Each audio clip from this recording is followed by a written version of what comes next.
Hi, I'm Dr. Michael Rhett, State Senator for Georgia's 33rd District, and I'm here to give you an update from the Capitol. Don't forget, Senator Rhett. On Thursday, March 29th, the General Georgia Assembly adjourned sine die, and we worked late into the night amending, agreeing, disagreeing, and adopting legislation that originated in both the House and the Senate. And this time, we heard several bills for the second or third time and had to decide if we would agree to changes made by the House or if we were going to insist on our original version.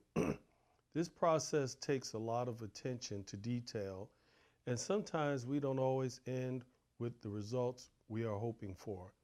However, I believe that by the time we adjourned, we passed a number of bills that are going to benefit the lives of all Georgians.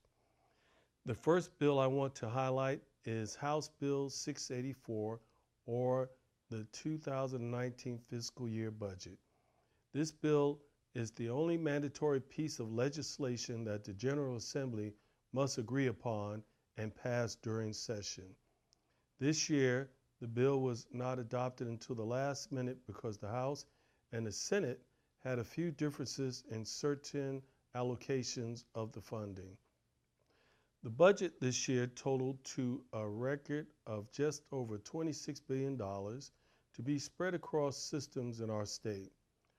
One of the major highlights included in the breakdown of our spending is the fully funded Quality Basic Education Forum. This is a measure that legislators have been pushing for years, and I am glad to see it finally made it through.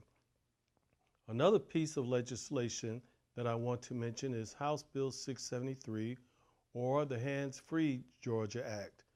This is a bill intended to keep drivers focused on the road and it has the ability to save many lives. Under this bill, drivers will not be allowed to hold or support a communication device, including texting, recording, or watching videos or other activities that may distract an individual operating a vehicle. One bill that is going to improve our health care system, especially in the rural areas of Georgia, is House Bill 769.